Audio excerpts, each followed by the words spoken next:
Hola, buenos días muchachos. ¿Cómo están? ¿Cómo amanecieron? Sean bienvenidos a una nueva clase de su diferenciado de economía. Recordemos que en el encuentro pasado empezamos la materia con una noticia referente a la política fiscal en Chile. Hoy, entonces, los invito a comenzar también con una referencia de mayo de este año. Veamos su titular. Presupuesto con base cero. Chile tendrá cambio histórico para definir el gasto público de 2021. Este miércoles, el ministro de Hacienda, Ignacio Briones, comunicó que el gasto público del país para 2021 se definirá por primera vez con un presupuesto con base cero. El jefe de las arcas fiscales detalló que se trata de un proceso histórico que se está delineando en conjunto con la Dirección de Presupuestos, argumentando que se debe hacer un esfuerzo por repensar las prioridades del gasto público para gastar y distribuir mejor. A través de un material audiovisual que compartió en su cuenta de Twitter, Briones reiteró que vivimos tiempos difíciles para la salud, el empleo y los ingresos. Por lo anterior, hoy como Estado debemos hacer el ejercicio de pensar cómo gastar mejor y así distribuir el presupuesto para instalar los recursos donde sean más necesarios. En esa línea subrayó que hoy vivimos algo histórico, el camino para que Chile tenga un presupuesto de base cero ajustado. Un presupuesto en base cero es una metodología que permitirá, por tanto, repensar el gasto fiscal desde cero, reiteró el secretario de Estado. El cambio necesitará la colaboración de todos los ministerios y servicios públicos. Será un gasto público con las personas en el centro, finalizó Briones. Publicado el 13 de mayo en biobiochile.cl. Ahora bien, chicos, una vez que ustedes conocen qué es la política fiscal y dentro de ella los ingresos públicos que estudiamos en la clase pasada, ¿de qué creen ustedes que trata este artículo? ¿Qué piensan ustedes que sea el gasto público? Empecemos refrescando contenido. ¿Recuerdan qué es la política fiscal? Exacto. La definimos anteriormente como el conjunto de variaciones de gastos y de ingresos del gobierno, realizadas con el fin de asegurar los objetivos macroeconómicos, como por ejemplo el pleno empleo de los recursos, la estabilidad en los precios, el crecimiento, el desarrollo, la mejora en la distribución de la renta y el equilibrio en la balanza de pago. También vimos que la política fiscal se lleva a cabo mediante los ingresos y gastos públicos, y en la clase pasada aprendimos que los ingresos públicos son los recursos que capta el sector público, válida la redundancia, para realizar sus actividades. Pues bien, hoy vamos a ver qué es el gasto público, así que les reitero la bienvenida. En nuestro segmento hoy vamos a ver un dato muy curioso. En la Rusia de Pedro el Grande se pagaba impuestos por ser barbudos. Así como lo escuchan, muchachos, los ciudadanos que se dejaban crecer la barba, la cual digamos que era considerada en la época como un atributo masculino, estaban obligados a pagar un impuesto. Como bien dice la diapositiva, había que financiar la guerra. Interesante, ¿verdad? Y hasta aquí nuestro chisme económico del día. Pasemos a nuestro contenido. Ya sabiendo lo que es el ingreso público, ¿cómo ustedes definirían al gasto público? ¿Alguna idea? Pues podemos decir que es el total de gastos realizados por el sector público en la adquisición de bienes y servicios, o lo que es lo mismo, es la cuantía monetaria total que desembolsa el sector público para desarrollar sus actividades. Les repito para que tomen el apunte. El gasto público es el total de gastos realizados por el sector público en la adquisición de bienes y servicios, o lo que es lo mismo, es la cuantía monetaria total que desembolsa el sector público para desarrollar sus actividades. Podríamos decir entonces que es una inversión de recursos financieros que realiza un Estado para cumplir sus funciones. Los gastos, realizados por el gobierno son de naturaleza diversa. Sin embargo, muchos de ellos están dirigidos a cierta parte de la población para reducir el margen de desigualdad en la distribución del ingreso. Por tanto, saber en qué se gasta el dinero del presupuesto público resulta indispensable y sano pues a través de este gasto se conoce a quienes se ayuda en forma directa e indirecta. Pero como todo en economía, debemos conocer que el gasto público tiene varias clasificaciones. Primeramente tenemos al de tipo corriente, que está destinado a las operaciones, digamos, más básicas del Estado y que tiene como objetivo proporcionar servicios públicos como la sanidad, la defensa, la educación, la justicia y la seguridad. Podemos decir que es el conjunto de erogaciones que no tiene como contrapartida la creación de activos, sino que constituye un acto de consumo. Esto es, los gastos que se destinen a la contratación de los recursos humanos y a la adquisición de los bienes y servicios necesarios para el desarrollo propio de las funciones de gobierno. En resumen, muchachos, y esto es lo más importante, el gasto corriente es la cantidad de dinero destinada a las operaciones más básicas del gobierno. Por ejemplo, gastos en salarios del funcionariado o en la prestación de determinados servicios públicos. También podemos clasificarlos en gastos de capital. ¿Cuáles serían estos? Pues son los destinados a la obtención de activos, o sea, es el gasto para mantener o mejorar la capacidad productiva del país, fundamentalmente la infraestructura. En este tipo de gastos se añade la compra de activos fijos para desarrollar las actividades corrientes, como por ejemplo la compra de trenes. También tenemos al gasto de transferencia, que va destinado a la ayuda de familias o empresas. Digamos que este es el capital que el Estado cede a quienes lo necesitan y que se destina a los diversos programas y ayudas sociales, como puede ser el seguro contra desempleo, la seguridad social, el financiamiento, las becas, los subsidios. En el caso de la empresa, se trata de incentivos o ayudas a las organizaciones que contribuyen en la creación de empleo, que contribuyen al desarrollo e invierten en determinadas áreas o regiones. Y por último, tenemos al gasto de inversión. ¿De qué creen ustedes que trate este? Imagino que por el nombre todos hayan arribado a alguna idea. Pues este tipo de gasto tiene como objetivo crear, aumentar, mejorar o sustituir el capital público ya existente. Este gasto se emplea, por ejemplo, en la construcción de infraestructuras como carreteras, puertos, aeropuertos, escuelas, universidades y hospitales. Después de haber visto los distintos tipos de gastos, ¿cuál ustedes creen que sean los objetivos generales que persigue el gasto público? ¿Alguna idea? Pues tenemos la distribución de la riqueza, la mejora del acceso a la salud por parte de los ciudadanos, el aseguramiento de la justicia, la mejora del empleo, el fomento del crecimiento económico, la salvaguarda del medio ambiente, el acceso a la educación, la garantía de una vida digna y, por supuesto, las Fuerzas Armadas. Podríamos añadir muchos más, pero estos son un fiel, digamos, reflejo de lo que suelen intentar los estados, aunque claro, como todo, no siempre es así. Por ejemplo, la inversión en educación, sanidad o servicios públicos en general dependerá de cada país. En la diapositiva les expongo algunos ejemplos de gastos públicos, pero me gustaría que ustedes pensaran en otros ejemplos y los recogieran en sus cuadernos. Ahora pasemos a un documento financiero muy importante, el presupuesto público. Ya ustedes saben lo que significa presupuesto, pero ¿qué sería entonces el presupuesto público? Empecé diciéndoles que era importante, ya que el presupuesto nacional, también conocido como presupuesto del Estado o presupuesto gubernamental de los poderes públicos, es el documento financiero del Estado u otro poder de la administración pública que equilibra ingresos y gastos públicos en el año fiscal. Les repito para que tomen el apunte.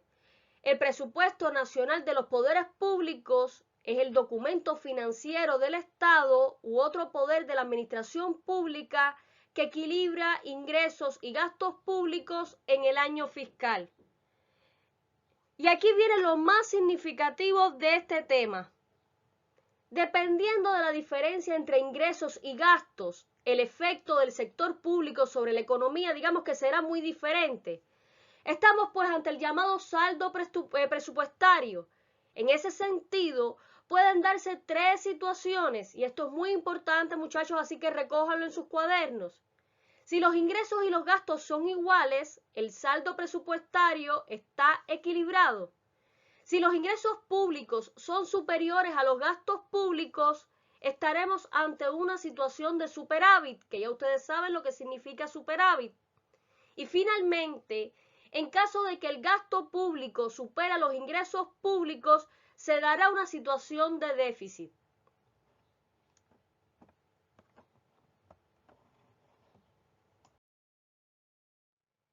Si ya sabemos qué cosa es el déficit y por qué se produce, debemos conocer que existen dos tipos, el cíclico y el estructural. Digamos que el cíclico tiene lugar en etapas de recesión económica y tiene, por tanto, una dimensión temporal. Sucede porque al caer la actividad económica disminuye la recaudación de impuestos y aumenta el gasto público por subsidios de desempleo. Ahora bien, al estar asociado a la crisis, cuando ésta se termine, se corrige, por lo que podemos decir que es un déficit transitorio que terminará cuando el sector público consiga reactivar la economía. Para ello, el Estado se endeudará estimulando la demanda agregada y tratando de hacer crecer el Producto Interno Bruto. Cuando la economía crece, lo habitual es que el déficit cíclico desaparezca, por lo que el Estado disminuye su gasto, y eso es lo más importante de este tipo de déficit, que es transitorio y que cuando la economía crece, el Estado disminuye su gasto. En segundo lugar, tenemos el déficit estructural. Esto significa que es de carácter permanente. Se da y se acumula año tras año, incluso cuando la economía está bien. Y resulta, por tanto, más alarmante, ya que supone una inmensa carga para el sector público, puesto que el déficit absorbe una gran cantidad de recursos digamos, durante prolongados periodos de tiempo, o sea, el ser permanente lleva recursos a lo largo de todo ese periodo. Además, muchachos, aquí debemos diferenciar los dos conceptos de déficit y deuda pública. En primer lugar, el déficit, como ya sabemos, es la cuantía en que los gastos superan a los ingresos en un año. Mientras que cuando el déficit se va acumulando año tras año, es lo que va a dar lugar a lo que denominamos deuda pública. Y eso es importante. Les voy a dejar una pregunta para que reflexionen. De Chile presentar, digamos, déficit en su saldo presupuestario, ¿de qué tipo ustedes creen que sería? ¿Cíclico o estructural? Los dejo pensando un poco. Y llegamos a un momento crucial de la clase. Muchachos, los países deben esforzarse, digamos, por tener sus cuentas públicas equilibradas, tal como se recoge en varios de los informes y tratados. Ahora bien, si un Estado incurre en déficit, ¿de dónde ustedes creen que puede obtener los recursos para financiarlo? ¿Cómo puede hacerlo? Les voy a destacar a continuación las tres vías por las que los gobiernos financian el déficit. Esto es importante, chicos, porque al nivel que van podrán analizar y entender cómo el gobierno pudiera salir de la crisis, o sea, las medidas que el gobierno lleva a cabo para que sus gastos no superen a sus ingresos. La idea, chicos, no es que copien toda la diapositiva, sino que entiendan su contenido. La primera es la emisión del dinero o monetarización del déficit. ¿Esto qué quiere decir? Bueno, la monetarización del déficit refuerza la política fiscal expansiva que veremos en la próxima clase y consiste en emitir más dinero para que de esta forma se pueda hacer frente al déficit. El problema que tiene esta medida, chicos, es que genera inflación, la cual digamos que acaba actuando como un impuesto del que se beneficia el Estado y que perjudica el crecimiento a largo plazo. Aumentar la cantidad de dinero en circulación conlleva ciertos riesgos, como por ejemplo el aumento excesivo de los precios, también conocido como hiperinflación. En segundo lugar, está relacionado con el impuesto, o sea, si el Estado decide financiar el déficit que tiene mediante impuestos, se está perjudicando a la generación presente, ya que los impuestos se pagan hoy y los beneficios de ellos derivados, digamos, se disfrutan hoy y mañana. Y la tercera es la emisión de deuda pública. Por último, el Estado puede financiar su déficit mediante la emisión de deuda pública. ¿Qué significa esto? Que el Estado consigue el dinero necesario vendiendo títulos de deuda públicas a otros agentes económicos. El Estado toma prestado dinero de empresas y ciudadanos y al cabo de un tiempo devuelve las correspondientes cantidades más un interés fijo. Como cierre de nuestra clase de hoy, les dejo dos consideraciones importantes. La primera es que para gastar, antes hay que tener dinero. En ese sentido, muchachos, el gasto público depende del ingreso público, pues si no hay dinero, no se puede gastar, eso es algo obvio.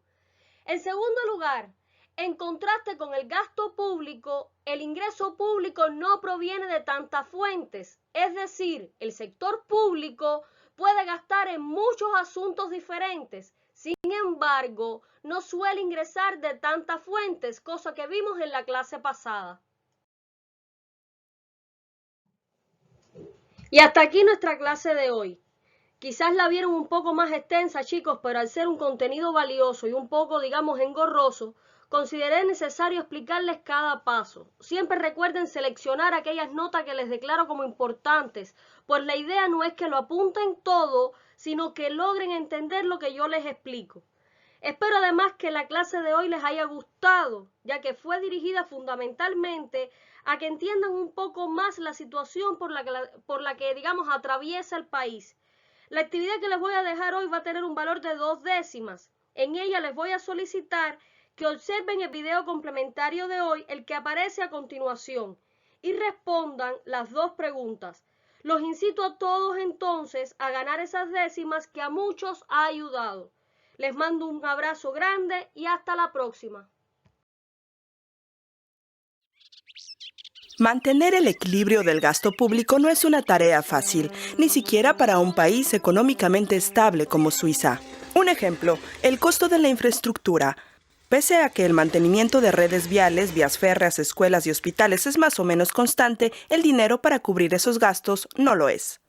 Los ingresos, especialmente los obtenidos vía impuestos, pueden subir o bajar mucho y en cualquier momento, dependiendo de la coyuntura económica. Durante los años de bonanza, el Estado recauda mucho dinero, pues el trabajo y los salarios son estables y las compañías pagan más impuestos con el incremento de sus ganancias. Esto no ocurre en una recesión.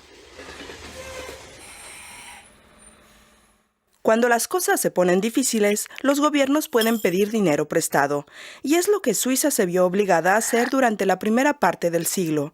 Una recesión la obligó a desembolsar sumas importantes para apuntalar las compañías estatales, como los ferrocarriles federales. El resultado, más deuda pública. De 38.000 millones de francos en 1990, se disparó a 130.000 millones de francos en 2005. Pero la deuda tiene un precio.